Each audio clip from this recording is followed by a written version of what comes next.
With the return of the fine weather, the emperor and empress went to spend a week at Rambouillet to take exercise and hunting. Napoleon was, so to speak, en famille in this residence, which was simpler and less vast than the other imperial mansions. But he was not able to prolong his stay there because he was too cramped. Joseph, King of Spain, came to see the emperor here. Napoleon had sent him General de France, one of his equerries, to announce him the birth of his son and to inform him that he was to be one of the child's godfathers. Joseph took this opportunity to have an interview, which he deemed indispensable, with his brother to regulate Spain's present interests and to come to an understanding on the difficult position which the inevitable presence of an auxiliary army, the leaders of which treated Spain almost like a conquered country, caused him. Napoleon, weary with the enormous sacrifice of blood and treasure which the occupation of the peninsula caused to France, he instituted military governments in the country, at the head of which French generals had been placed. King Joseph had sent Messieurs de Zonza and Hervas to Paris to complain about this measure. Monsieur Hervas had even brought with him a letter in which the king offered the emperor to resign the crown and asked him for his authorization to withdraw from the country where he was able neither to do good nor to prevent evil. The king stated that the establishment of these military governments was looked upon by the Spaniards, even those who were most attached to his person, as an attack against the integrity of the kingdom. That this negation of his sovereignty seemed to them to foretoken the future abolition of their nationality. And lastly, that this dictatorship, unless it was to be a temporary one, destroyed what little good his efforts had been able to produce. King Joseph, as a matter of fact, had just reduced Andalusia, as much by persuasion as by force, to a state of submission. He had declared to the Spaniards in his province his firm resolution not to consent to any dismemberment of the monarchy, nor to any sacrifice which was likely to injure the national independence. He had promised that if the English would evacuate Spanish territory, the French troops would also withdraw, and the king with them, if the nation should not adopt him. These assurances had calmed the excitement of the inhabitants of this province, and Joseph had been received in the principal towns of Andalusia with favor, which was calculated to deceive him. The emperor persuaded his brother to return to Spain by promising him that the institution of military governments, a temporary measure which had only been demanded by circumstances, should cease as soon as they were no longer necessary. He confirmed his intention of withdrawing the French troops if the English government, to which negotiations were to be proposed, was willing, as he had reason to hope, to evacuate Portugal and to recognize Joseph, King of Spain, as soon as the Spanish nation should have consented to this, and if, on his side, he replaced the Braganza family on the throne. Napoleon had agreed to place the military governments under the orders of the king and advised him to call the Cortes together as soon as possible. King Joseph returned to Madrid in the month of July with the hope that the negotiations with England would be successful, and at the same time with a promise that the integrity and independence of the Spanish monarchy should be guaranteed. On his return to Spain, he was received with favor as the bearer of good news, which unfortunately was not destined to be realized. About 2 months after the birth of his son, the empress having recovered her health, the emperor wished to go and visit the works at the harbor of Cherbourg, so as, by his presence, to stimulate this important undertaking. The importance of this harbor, situated opposite to England, had attracted all Napoleon's attention, and in consequence, from the time of his accession to power, he had continued the works there which Louis XVI had commenced. The abandonment in which this gigantic undertaking had been left during the crisis of the Revolution had entailed its almost total ruin. During the stay of the court at Rambouillet, Marie Louise used to be present at the hunts in her open carriage, and sometimes on horseback. The sovereigns then left Rambouillet for Caen, where they stayed for 3 days. Napoleon rode over the surroundings of this town, accompanied by the Minister of Marine and the General Inspectors of Roads and Bridges. The journey was continued from Caen to Cherbourg, where on the day of his arrival the emperor, according to his custom, began inspecting from daybreak the fortifications and the heights which commanded the city. He visited the harbor, the dockyards, the roads, and the fleet. He lunched with the empress on the dike, and from where they sat at table they could see the English ships cruising in the distance. Napoleon ordered the fleet to perform their evolutions and took the empress on board the admiral's ship, which she examined in all its details. A new spectacle for her. The emperor, after having inspected the fleet, went down into the vast basin, which for many years past was being cut out of the granite. This gigantic work, a masterpiece of patience, was approaching completion. The basin, which is 40 feet deep, accommodates 50 line vessels. It was worked at with picks, which only removed a flake of stone at each stroke. It resembled an immense trough cut out of one single stone, containing many millions of cubic feet of water. Having left Cherbourg, the emperor stopped at St. Lo, at Alençon, and at Chartres, and was back again at St. Cloud on June 4th.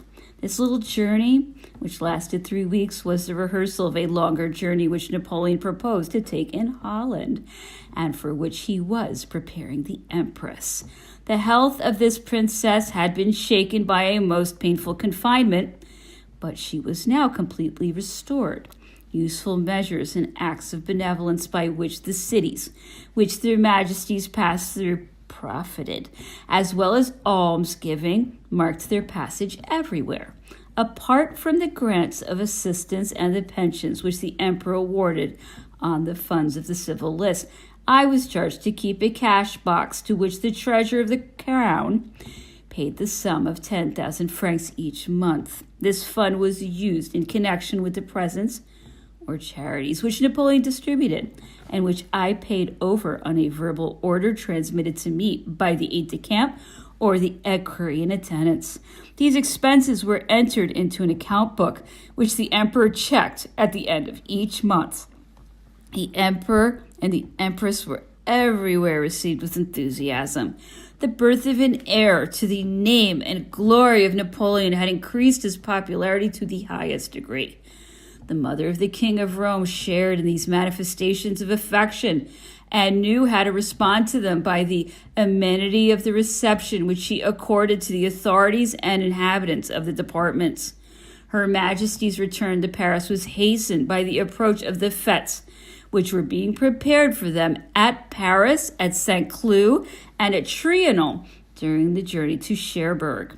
These festivities, which accompanied the ceremony of the King of Rome's christening, were in point of magnificence in no way inferior to that of the marriage. During the 3 months and a half which followed on the return from Cherbourg, the court resided in succession at St. Cloud, in Paris, Trianon, and Compiègne. The young prince was christened at Notre Dame in the presence of the 3 great corporations of state, the Senate, the Council of State, and the legislative body, the magistrates and law officers, the municipal councils, and the deputations from the 50 good cities, and of the diplomatic corps. The fine bearing of the troops who made a line from the Tuileries to Notre Dame, and the magnificence of the imperial procession were an imposing spectacle, but what increased the magnificence of this triumphal march was the immense crowd of Parisian and foreign spectators, which was so great that one might have said that the inhabitants of every house had come down into the streets and public squares. All along the route followed by the procession, the houses were draped with hangings and flags floated at every window. At the sight of the carriage in which the imperial child was lying on the knees of his governess, and which preceded the carriage of their majesties, the air re-echoed with general acclamations and cries for his prosperity. Unusual pomp presided over the religious service. The godfather, who was the Emperor of Austria, was represented by the Grand Duke of Würzburg. The second godfather was King Joseph. The godmother was the Lady Mother, Napoleon's mother. The second godmother was the Queen of Naples, represented by Queen Hortense. Silence and reserve were maintained during the ceremony, but when Napoleon, taking his son into his arms, showed him to those who were present, cheers and applause, which had been restrained by the sanctity of the act and by the solemnity of the place, broke out on every side, awakening the echoes of the ancient cathedral. On leaving the cathedral, their majesties proceeded to the Hôtel de Ville, where the prefect, followed by the municipal body, received them and offered them a banquet and concert in the name of the city. After the concert, the sovereigns walked through the drawing rooms in which had assembled the persons who had been invited and with whom they conversed. Towards midnight, the emperor and empress returned to the Tuileries by the light of illuminations, which lighted them all the way home. More or less ingenious allegories and emblems interpreted the expression of a genuine feeling. The weather on this fine day was serene and calm. Public rejoicings consisting of theatrical performances, dances, distribution of provisions, illuminations, and balloon ascents were offered to the people in the Champs-Élysées and other places. Public rejoicings took place in all the provincial departments. A deputation from the Municipal Council of Toulouse presented the emperor with a most costly manuscript on vellum, a masterpiece of calligraphy, enriched with miniatures picked out with gold, and with each page framed in a vignette, the design of which varied on each page. This manuscript, which was of priceless value, forming a quarto volume bound in Naccara velvet, was Charlemagne's Book of Hours. It had cost the artists who had taken part in its production 7 years' labor. This prince had presented it to the Abbey of Saint-Sernin near Toulouse, destroyed today, in memory of the christening of his son Pepin. The municipal council had considered that this monument of the arts of the 9th century, which had been preserved with religious care, would be properly disposed of if Napoleon became its proprietor. Since Providence had allowed an identical occurrence to renew itself 1,000 years later, the presentation of this manuscript to Charlemagne's successor on the occasion of the birth of his heir seemed very fitting and appropriate. A deputation of the members of the council proceeded in consequence to Paris to offer the precious manuscript to the new Charlemagne. The emperor accepted the present and placed the manuscript in his library. This Book of Hours is at present in the Louvre Library. Some days after the banquet at the Hôtel de Ville, a fête took place in the private park of Saint-Cloud, which reminded the empress of her native country. Orchestras dispersed in the shrubberies played dances and waltzes, which were performed by the dancers of the opera dressed in the costumes of German shepherds and peasants. An interlude, La Fête du Village, the party of the village, composed by Etienne and set to music by Niccolo, were performed on an open-air stage. A lady aeronaut of the day, Madame Blanchard, made an ascent in a balloon and remained floating for some time on a level with the tops of the trees. At a given signal, the balloon rose majestically into the air. Then a large fireworks star exploded, and for the space of some minutes filled the sky with dazzling light. Unfortunately, a heavy fall of rain spoiled the end of the evening and produced some disorder. The amusements of the court followed one upon the other, almost without interruption. August 15th brought with it the Emperor's Fête and the Fête of the King of Rome, which were celebrated at Saint-Cloud with a display of fireworks, which was carried out by the artillery of the Imperial Guard, and in which the initials of the two spouses and their son figured. Anthems appropriate for the occasion were sung. 10 days later, August 25th, was the Empress's Fête, and this was celebrated at Trianon. The weather had become splendid, and the delicious gardens of the Petit Trianon, the buildings, lakes, islands of this magic resort, lent themselves to scenes and combinations of which the organizers of the fête were able to make the best possible use. A piece composed by Monsieur Alissand de Chazet entitled Le Jardinier de Schönbrunn, the gardener of Schönbrunn, was performed in the theater of Trianon. This performance was accompanied by a ballet, which was executed by the principal opera dancers. The emperor, with the empress on his arm, and followed by almost the entire court, walked about in the little park for some time. Cantatas, which had been set to music by Payer, were sung in their honor, and the fête terminated with a splendid supper. This fête, which was the most agreeable of all, ended the series of public rejoicings given to celebrate the marriage of the emperor and the birth of the King of Rome. The grace and dignity displayed by Marie Louise on this occasion attracted general attention. Napoleon seemed happy.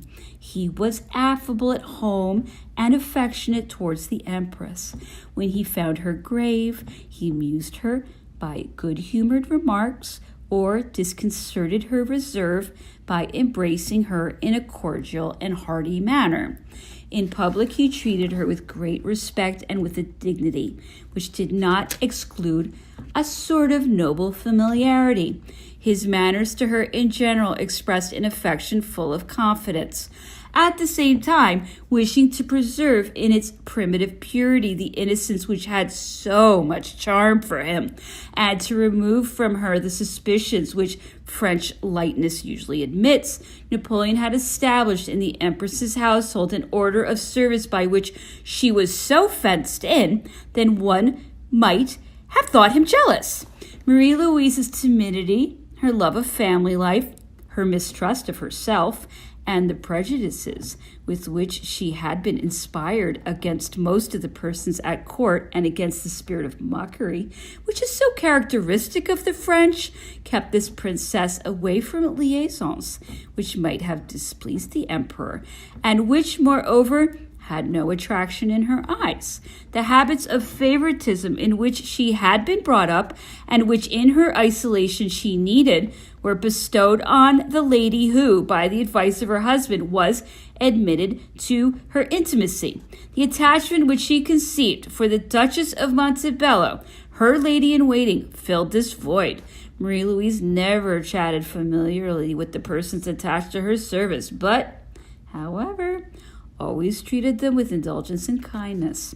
The emperor wished to take horse exercise, and Marie Louise received her first lessons in riding in the riding school of St. Cloud.